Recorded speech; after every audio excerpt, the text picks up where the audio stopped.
السلام علیکم ورحمۃ اللہ وبرکاتہ۔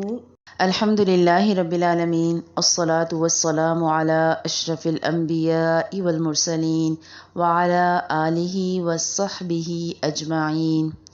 اللہ کے نبی صلی اللہ علیہ وسلم کی سیرت کے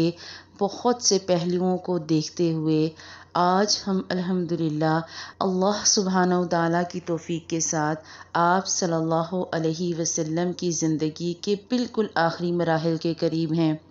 اللہ کے نبی صلی اللہ علیہ وسلم کی سیرت کو پڑھتے ہوئے ہم نے دیکھا کہ اللہ کے نبی صلی اللہ علیہ وسلم نے مکہ میں جب توحید کا پیغام عام کرنا شروع کیا تو ان کے اپنے دشمن بن گئے۔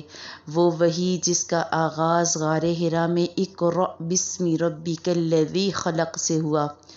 اللہ سبحانہ وتعالیٰ کی توفیق کے ساتھ ہمارے پیارے نبی صلی اللہ علیہ وسلم کی زندگی کے 22 سال گزر گئے۔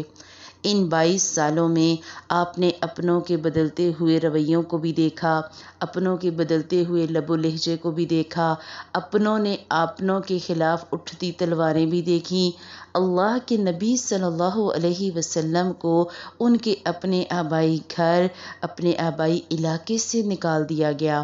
مگر آپ صلی اللہ علیہ وسلم نے استقامت کے ساتھ، جرأت کے ساتھ، حوصلے کے ساتھ اور ہمت کے ساتھ اپنی زندگی کو اسلام کے بہترین طریقے پر گزارا۔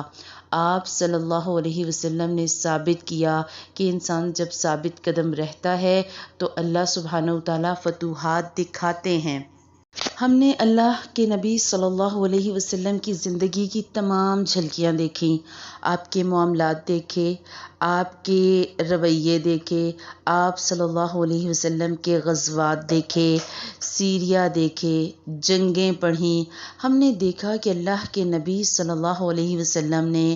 گھر والوں کے ساتھ، باہر والوں کے ساتھ، مدینہ والوں کے ساتھ، طائف والوں کے ساتھ کیا کیا سلوک کیا۔ ایک بہترین مدینہ میں اسلامی ریاست کا قیام ہو جانا، ارد گرد کے قبائل میں اسلام کا فروغ ہو جانا،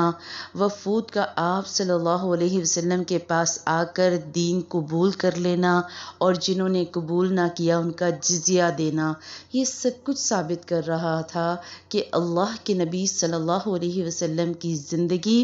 اس کامیابی کے سفر کو مکمل کر رہی ہے جو حقیقت میں مقصود تھا۔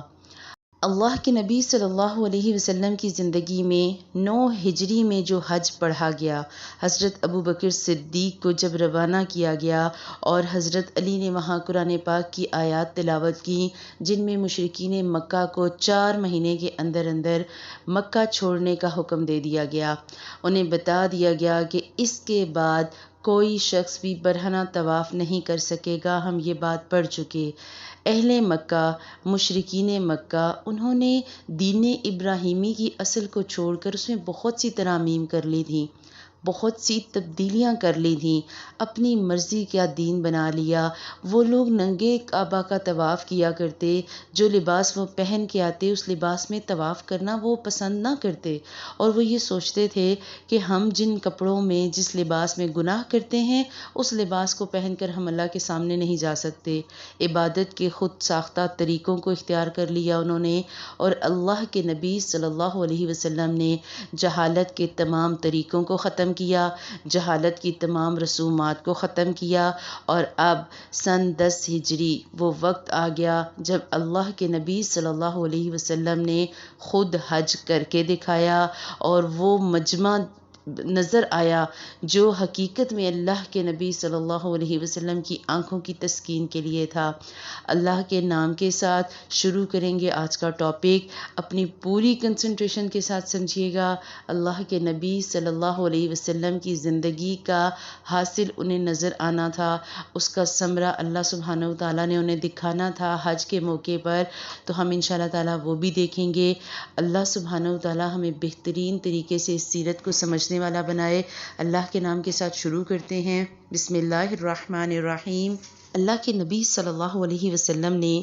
جب جزیرۃ العرب میں دعوت و تبلیغ کے کام کو مکمل کر لیا اور اللہ سبحانہ و تعالیٰ نے اہل ایمان کی ایک ایسی جماعت پیدا کر دی جو دعوت کی ضامن اور اسے زمین کے کونے کونے تک پہنچانے کی کفیل بن گئی، تو اللہ سبحانہ و تعالیٰ نے چاہا کہ اللہ کے نبی صلی اللہ علیہ وسلم کی دنیا سے رخصتی سے پہلے ان کو ان کی اس کوشش کا ثمر بھی دکھائے،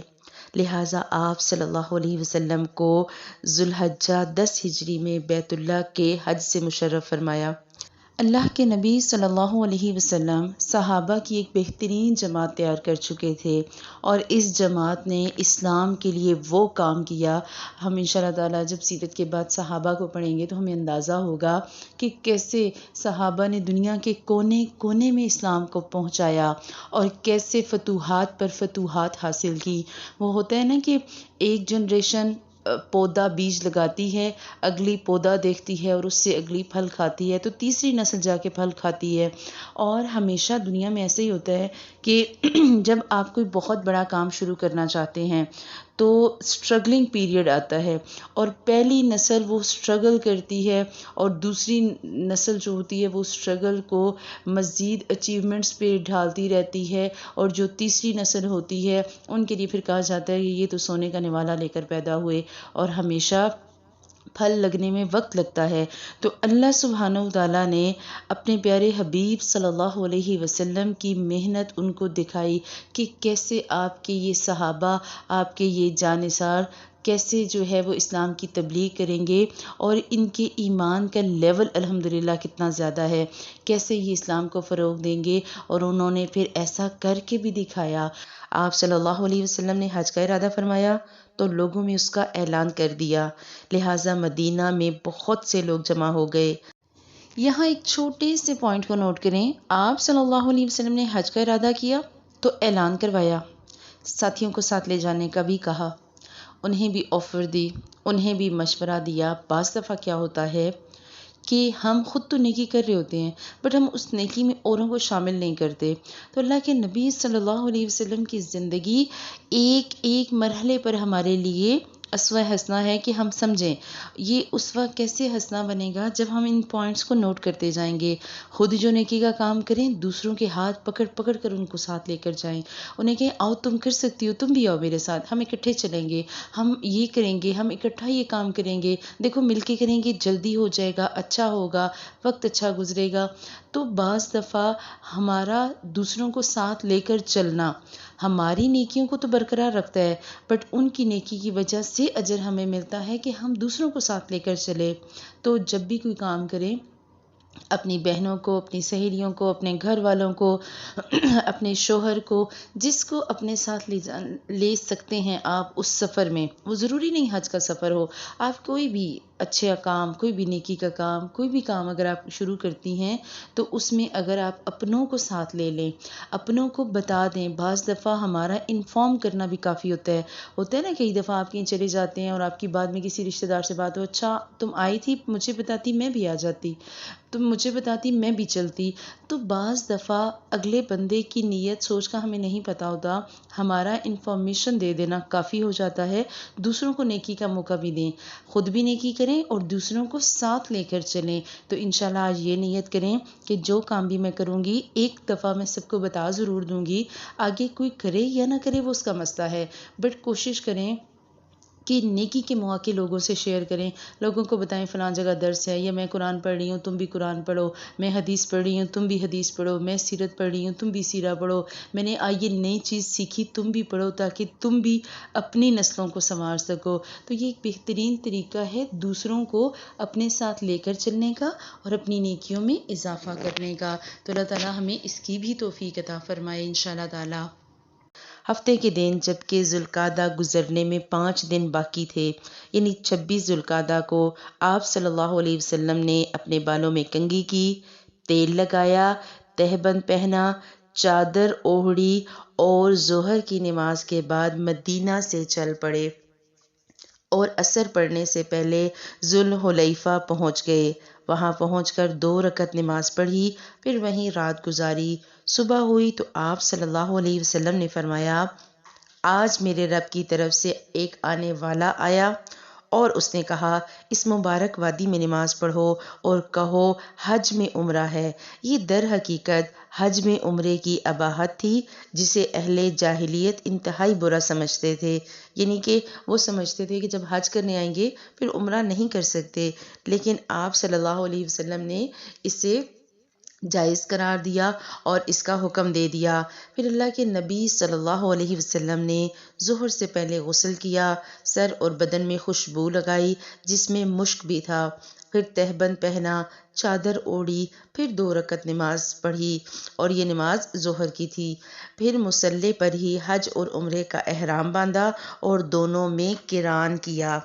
اور قران کی ڈیٹیلز ہم تفاسیر میں پڑھ چکے ہیں۔ حج کی اقسام میں سے حج قران اور حج تمتع اور سمپل جو حج ہے، تو اللہ کے نبی صلی اللہ علیہ وسلم نے اس وقت حج قران کا ارادہ کیا اور اس ارادے سے ہی آپ صلی اللہ علیہ وسلم نے احرام باندھا۔